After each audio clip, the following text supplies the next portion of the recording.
एक जगह कमाल की बात पढ़ी थी कि चाहे मैं हूं या कोई भी इंसान, हर इंसान को दुनिया में सिर्फ और सिर्फ 24 घंटे ही मिले हैं। लेकिन कुछ लोग इन 24 घंटों का सही इस्तेमाल करते हैं और वो इन 24 घंटों में एक्टिव बने रहते हैं। और कुछ लोग समय न होने की दुहाई देते रहते हैं और कहते हैं कि हम तो बहुत बिजी हैं, मगर फिर भी उनके काम पूरे नहीं होते। अब बात सिर्फ इतनी सी है कि उन 24 घंटों का इस्तेमाल कैसे किया जा रहा है। यूं तो टाइम मैनेजमेंट के ऊपर या प्रायोरिटी के ऊपर कई सारी बुक्स लिखी गई हैं, लेकिन आज की बुक समरी बेहद कमाल की है, जो आपको बहुत ही आसान तरीके से पहले आपको जीना सिखाएगी और उसके बाद टाइम को मैनेज करना, प्रायोरिटीज को सेट करना।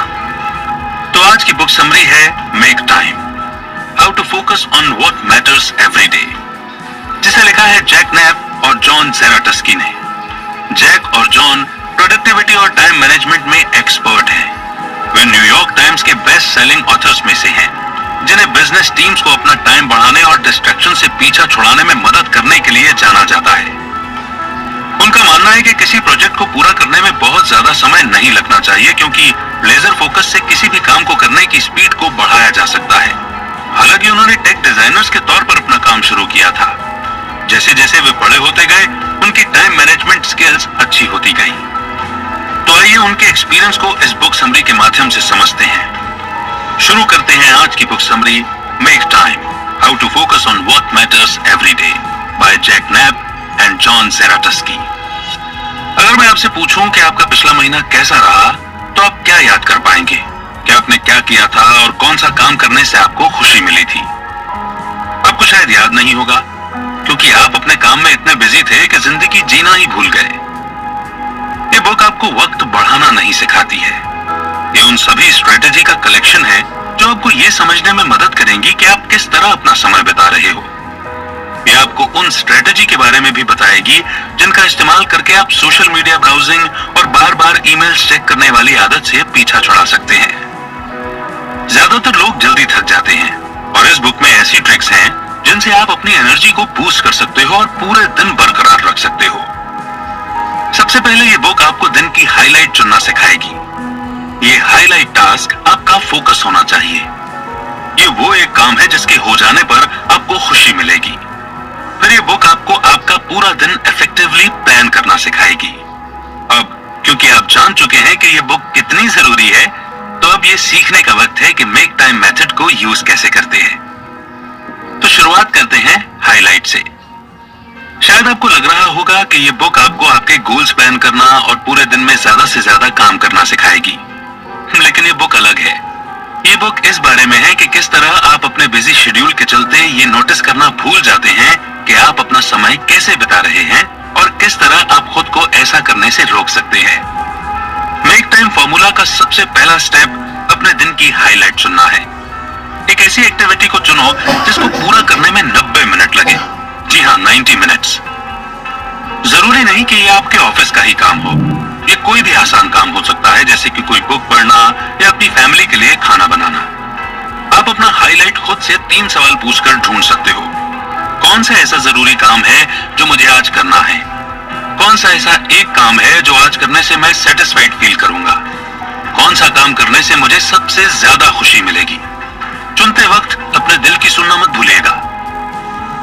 2008 में जेजेड शिकागो में रह रहे थे। वो बर्फीली सर्दियों का मौसम था और ऑफिस जाने के लिए सुबह उठना बहुत मुश्किल था। एक दिन वो सुबह उठे और उन्हें एहसास हुआ कि उन्हें अपनी जिंदगी के पिछले 2 महीने याद ही नहीं है। जेजेड बीमार नहीं थे, वो अपनी गर्लफ्रेंड और दोस्तों के साथ एक अच्छी जिंदगी जी रहे थे। उनकी जॉब भी अच्छी थी और लोग उनकी तरक्की देखकर जलते थे। प्रॉब्लम यह थी कि जब वो अपने पिछले 2 महीनों को याद करने की कोशिश करते थे तो उन्हें कुछ भी याद नहीं आता था। हालांकि उन्हें कहीं भी कोई नोट लिखा हुआ नहीं मिला जिससे उन्हें कुछ याद आ सके कि उन्होंने क्या क्या किया था। जेजेड जानना चाहते थे कि उनके साथ क्या हुआ था, इसलिए उन्होंने तय किया कि वो अपनी जिंदगी के साथ काफी कुछ करेंगे। उन्होंने सोचा कि पिछले 2 महीने याद न होने का कारण यह था कि उन दिनों उन्होंने ज्यादा कुछ किया ही नहीं था। इसीलिए जेजेड पर अपना हर एक पल कंट्रोल करने का जुनून सवार हो गया था।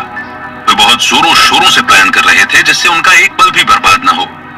फिर जेजेड ने सोचा कि उन्हें अपनी पर्सनल लाइफ को भी कंट्रोल करना शुरू करना चाहिए।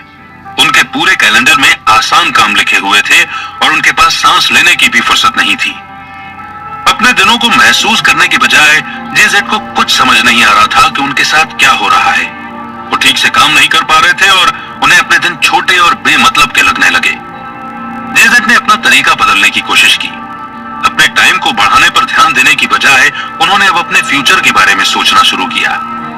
इसीलिए उन्होंने अपने आने वाले 5, 3 और 1 साल का प्लान बनाया। इससे भी बात नहीं बनी, क्योंकि एक ऐसी चीज पर काम करना जो बहुत दूर हो उनको डीमोटिवेटेड फील करवा रही थी।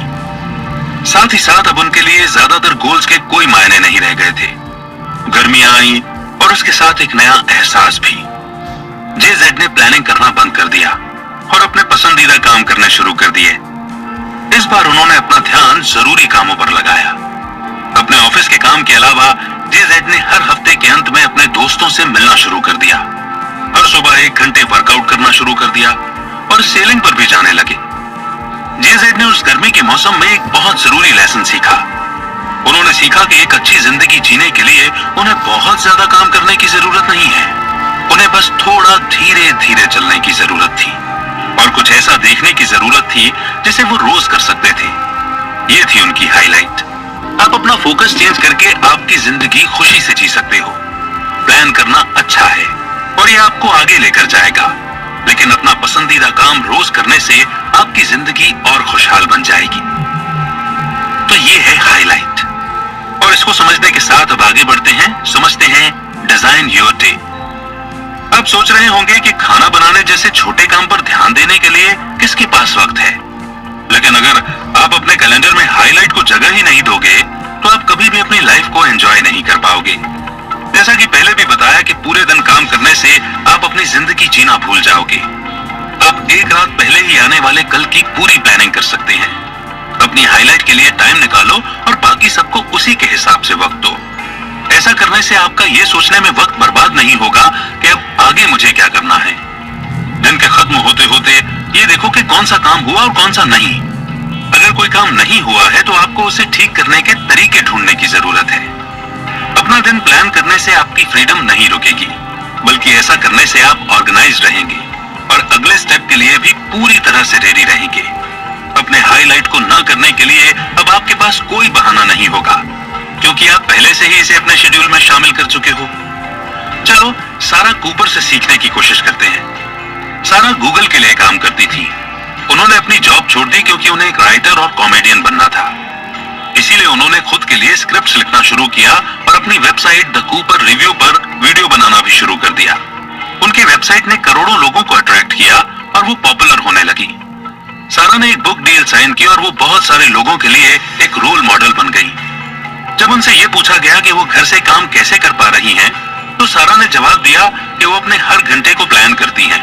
उनके पास एक नोटबुक है जहां उन्होंने अपने हर काम को बांट रखा है कि कब कौन सा काम करना है, और दिन के खत्म होते होते वो पूरा शेड्यूल देखती हैं कि कौन सा काम हुआ और कौन सा नहीं। आप अपनी नोटबुक को 3 हिस्सों में बांट सकते हो, प्लान, एक्चुअल और रिवाइज्ड। प्लान में आप एक रात पहले वो लिखेंगे जो आपको अगले दिन करना है। एक्चुअल में लिखना है कि आपने पूरे दिन में क्या क्या किया। रिवाइज्ड में वो सारे चेंजेस होंगे जो आप दिन भर में करते हो। आप अपने लिए एक परफेक्ट डे डिजाइन नहीं कर सकते क्योंकि आपको नहीं पता कि आगे क्या होगा, लेकिन जब आप अपने प्लान को रिव्यू करके उसमें बदलाव करते रहते हो तो आप अपने लिए एक सही रूटीन बना पाते हो। अगली बार जब भी कुछ अचानक से होगा तो आपको पता होगा कि आपको क्या करना चाहिए। इसीलिए अपना दिन प्लान करना शुरू कर दो और अपने हाईलाइट के लिए जरूर टाइम निकालो। एक नोटबुक अपने पास रखने से आपको अपने जरूरी काम वक्त पर करने में मदद मिलेगी, है ना? इसी के साथ अब आगे बढ़ते हैं और समझते हैं लेजर।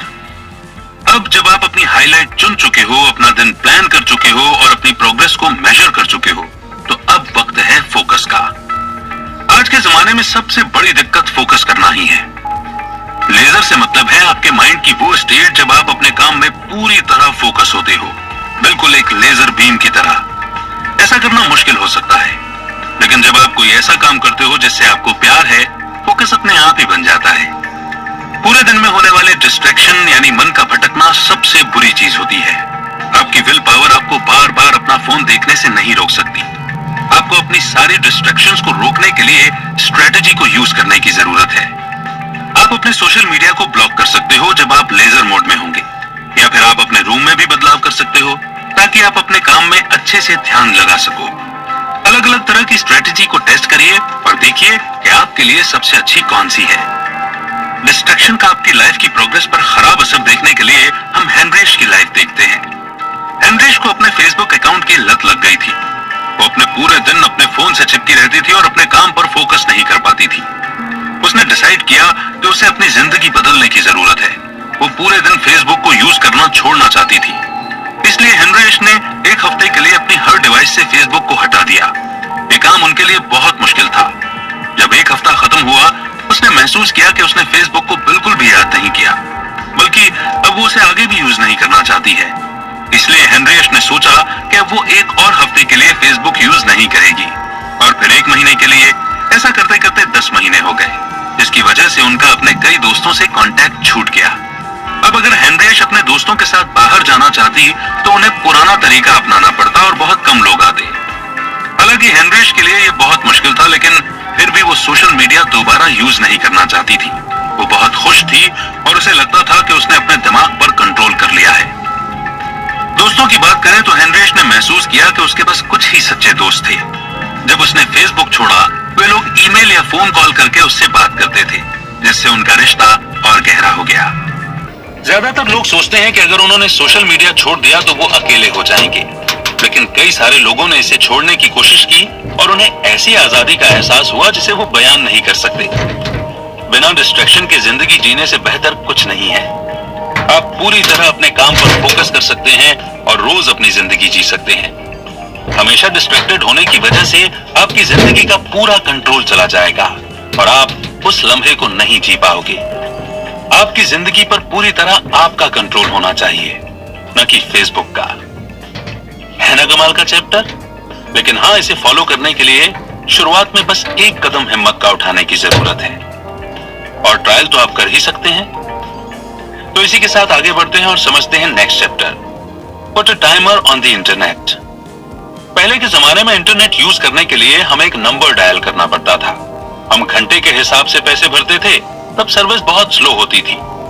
इंटरनेट बिल्कुल भी अच्छा नहीं चलता था, लेकिन उसकी एक एडवांटेज होती थी कि लोग सिर्फ तभी यूज करते थे जब उन्हें इसकी जरूरत होती थी। आजकल इंटरनेट पूरे 24 घंटे और 7 दिन मिलता है। डिस्ट्रैक्शन से लड़ने में यह हमारा सबसे बड़ा चैलेंज है। जब आप पूरे दिन इंटरनेट पर मस्ती कर सकते हो तो काम करने की क्या जरूरत है। लेकिन अगर आपको लेजर फोकस बनना है तो आपको इंटरनेट ब्लॉक करने की जरूरत है। ऐसा करने के लिए आप एक अच्छा सॉफ्टवेयर यूज कर सकते हो या ब्राउजर एक्सटेंशन। काम करते हुए अपना वाईफाई बंद कर सकते हो, या फिर उन दिनों की तरह जीने की कोशिश करो जब इंटरनेट मिलना बहुत मुश्किल होता था। जेक एक राइटर था। वो एक रात पहले ही अपने अगले दिन की प्लानिंग कर लेता था। वो हर रोज अपने हाईलाइट के लिए टाइम निकालता था और वो कुछ लिखना चाहता था, लेकिन उसे इंटरनेट की वजह से कुछ मुश्किलें झेलनी पड़ी। जब भी जेक कुछ लिखने बैठता, वो स्पोर्ट्स की न्यूज या फिर ईमेल्स की वजह से डिस्ट्रैक्ट हो जाता। कुछ लिखने की बजाय उसका माइंड उसे फोन यूज करने को बोलता। अपनी ईमेल खोलने के बाद जेक एक के बाद एक क्लिक करते करते डिस्ट्रैक्ट होता गया। जल्द ही उसने अपने लिखने की डिजायर को खो दिया और अपने दिन भर के टास्क नहीं किए। सोते समय अपना टाइम बर्बाद करने के लिए उसे बहुत गिल्ट हुआ। अगला दिन भी ऐसे ही बीता। दिन बीतते गए और उसने कई हफ्तों तक कुछ भी नहीं लिखा। जेक ने सोचा कि उसे खुद को बदलने की जरूरत है। अगर उसे अपना गोल हासिल करना है तो उसे खुद को इंटरनेट यूज करने से रोकना होगा। इसलिए जेक ने $10 खर्च किए और एक टाइमर लेकर आया और उसे अपने राउटर से कनेक्ट कर दिया। उसने ठीक 9:30 बजे इंटरनेट के बंद होने की प्लानिंग की। हर रोज इस समय तक सभी बच्चों को सो जाना चाहिए, सारे घर के काम हो जाने चाहिए और ये जेक के लिखने का वक्त है। जब इंटरनेट बंद हो जाएगा, जेक के लिए कोई भी डिस्ट्रैक्शन नहीं बचेगी। न कोई न्यूज देखनी होगी, न कोई ईमेल।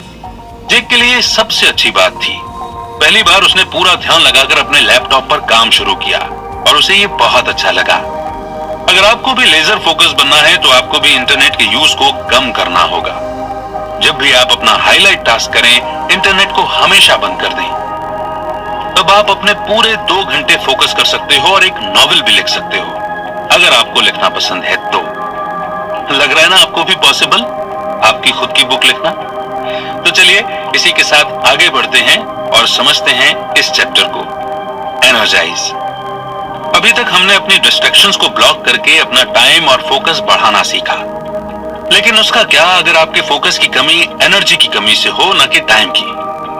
अब हम सीखेंगे कि अपने बचे हुए टाइम को कैसे यूज करके हम अपनी एनर्जी को बढ़ा सकते हैं। आप बिल्कुल एक कंप्यूटर की तरह हो, आपकी भी अपनी एक बैटरी है जिसे रिचार्ज करना होता है। जब आपकी बैटरी फुल हो जाएगी आप फ्रेश महसूस करेंगे और किसी भी काम को करने के लिए तैयार रहेंगे। लेकिन जब आपकी बैटरी लो होगी, आप थकान महसूस करोगे, बोर हो जाओगे और सोशल मीडिया यूज करके रिलैक्स फील करोगे, बल्कि डिस्चार्ज ही। अपने हाईलाइट टास्क पर फोकस करने के लिए आपकी बैटरी फुल होनी चाहिए। ऐसी एनर्जी पाने के लिए आपको अपनी बॉडी का ध्यान रखना होगा ताकि आपका दिमाग पूरी तरह काम कर सके। आपको हेल्दी खाना खाना चाहिए, एक्सरसाइज करनी चाहिए और पूरी नींद लेनी चाहिए। सैम एक अच्छा बास्केटबॉल प्लेयर बनना चाहता था। वो हफ्ते में 4 दिन 3 घंटे के लिए एक्सरसाइज करता था। जिस भी दिन वो ऐसा नहीं कर पाता था उसे बहुत बुरा लगता था। जब वो बड़ा हुआ और एक बच्चे का बाप बना, उसका शेड्यूल बहुत टाइट हो गया। सैम तब भी एक अच्छा बास्केटबॉल प्लेयर बनने के अपने सपने को पूरा करना चाहता था। इसीलिए वो एक हफ्ते घंटों तक खेलता रहा, फिर कुछ हफ्ते और महीनों के लिए रुक जाता। एक हफ्ते तक पूरे जोश के साथ खेलकर सैम ने नोटिस किया कि वो बहुत जल्दी थक रहा है और कभी-कभी उसे चोट भी लग रही है। वो अपना काम पूरी तरह नहीं कर पा रहा था, इसलिए उसकी एक्सरसाइज एनर्जी बढ़ाने के बजाय उसे खत्म कर रही थी। एक दिन सैम के घुटने पर चोट लगी थी।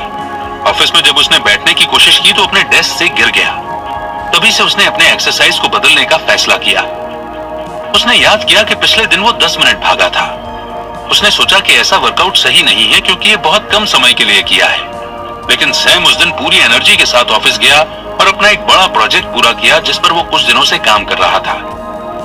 फिर सैम ने सोचा कि अच्छा फील करने के लिए उसे लंबे समय तक एक्सरसाइज करने की जरूरत नहीं है, सिर्फ कुछ ही मिनट काफी है। जैसे ही उसने अपनी नई अप्रोच अपनाई, सैम ने देखा कि कम वर्कआउट करने से उसका काम अच्छे से हो रहा है। अब दौड़ना उसकी रोज की आदत बन गई है और बास्केटबॉल खेलना एक ऐसी हॉबी बन गया है जिसे वो कभी-कभी करता है। अपनी बैटरी फुल करने के लिए आपको घंटों तक एक्सरसाइज करने की जरूरत नहीं है। दिन भर अच्छे से काम करने के लिए सिर्फ कुछ ही मिनट काफी हैं। इसी के साथ आगे बढ़ते हैं और समझते हैं ऑप्टिमाइज कैफीन। क्या आपको कॉफी पीना पसंद है? बहुत से लोगों को होता है। लेकिन क्या कभी आपको ऐसा लगा कि आप अपनी कॉफी गलत तरीके से पी रहे हो? कभी कभी कॉफी पीना आपका रूटीन बन जाता है। कॉफी आपको नींद से जगाने के लिए होती है, इसीलिए आपको सिर्फ तब पीनी चाहिए जब जरूरत हो। अपने ब्रेक टाइम में कॉफी मत पीजिए और अपने डेस्क से उठने का बहाना कॉफी को तो बिल्कुल मत बनाइए। कई सारी रिसर्चेस हुई ये समझने के लिए कि कैफीन कैसे काम करती है और इसका सबसे अच्छा समय कौन सा है। एक्सपर्ट्स एक दिन में सिर्फ 2 कॉफी पीने की सलाह देते हैं। जब आप उठो, आपको बिना कॉफी पिए अपने दिन की शुरुआत करनी चाहिए। आपकी पहली कॉफी करीब सुबह 9:30 बजे और 10:30 के बीच होनी चाहिए और आपकी दूसरी कॉफी दिन में 1:30 और 2:30 बजे के बीच होनी चाहिए। अगर ये रूटीन आपके लिए सही नहीं रहा तो कोशिश करते रहें ये पता लगाने के लिए कि कौन सा कॉफी रूटीन आपकी बॉडी के लिए सही है। रायन ब्राउन अपनी कॉफी को लेकर बहुत सीरियस थे। वो सबसे अच्छी क्वालिटी की कॉफी बीन्स ढूंढने के लिए पूरी दुनिया में घूमे और अपनी खुद की कंपनी शुरू की। कैफीन के काम करने के तरीके को जानना उन्होंने अपनी लाइफ का मकसद बना लिया था। वो ये देखना चाहते थे कि कॉफी को यूज करके कैसे हम अपने दिमाग की एनर्जी बढ़ा सकते हैं बिना उसे अपनी लत बनाए। ब्रायन ने देखा कि हमारा ब्रेन एडेनोसिन रिलीज करता है। इस सब्सटेंस का काम है ब्रेन को ये बताना कि अब काम बंद करने और थोड़ा आराम करने का वक्त आ गया है। कैफीन बिल्कुल एडेनोसिन की तरह होता है। जब हम कॉफी पीते हैं, कैफीन एडेनोसिन की जगह ले लेता है और उसे उसका असली काम नहीं करने देता। इसलिए हम ताजा और फ्रेश महसूस करते हैं। प्रॉब्लम यह है कि जब कैफीन का असर खत्म होगा, सारे एडेनोसिन एक साथ ब्रेन पर अटैक करने के लिए रिलीज हो जाएंगे। अगर आप जल्द ही एक और कॉफी नहीं पीते तो जल्द ही आपको नींद आ जाएगी। आगे चलकर आपकी बॉडी कैफीन से लड़ने के लिए ज्यादा से ज्यादा एडेनोसिन रिलीज करना शुरू कर देगी। इसीलिए इंसान ज्यादा कॉफी पीने लगता है और जब वो ऐसा नहीं करते तो उन्हें तेज सर दर्द होने लगता है। फिर कॉफी एक एडिक्शन बन जाती है। ब्रायन ने दिन में बस 2 कॉफी पीना शुरू किया। क्योंकि वो नहीं चाहते थे कि उसकी बॉडी ज्यादा एडेनोसिन रिलीज करना शुरू कर दे। उसने देखा कि उसके लिए सुबह 10 बजे एक कॉफी पीना और दिन में 2 बजे एक कॉफी पीना बिल्कुल सही रूटीन है। आपको भी ये देखना चाहिए कि आप कितनी कॉफी पी रहे हो। कोशिश करो कि कॉफी आपके फेवर में काम करे, ना कि आपके खिलाफ। और अगर आप चाय पीते हैं तो भी आप इस ऑब्जर्वेशन को आजमा सकते हैं। फिलहाल समरी के बाद अब समय है कंक्लूजन का, जो कि एक रिवीजन भी होगा और साथ ही साथ हम अंडरलाइन कर सकेंगे कि हमें खास किन बातों पर ध्यान देना है। इस बिजी दुनिया में हमने अपनी फीलिंग से नाता तोड़ लिया है। हमें अब बिल्कुल याद नहीं कि कौन सी चीज हमें खुश करती है और कौन सी दुखी। ये बुक आपको जगाने के लिए लिखी गई है। आपकी प्रायोरिटी आपकी टू डू लिस्ट के काम को न छोड़ने की होनी चाहिए। आपको अपनी जिंदगी पूरी तरह खुशी से जीनी चाहिए।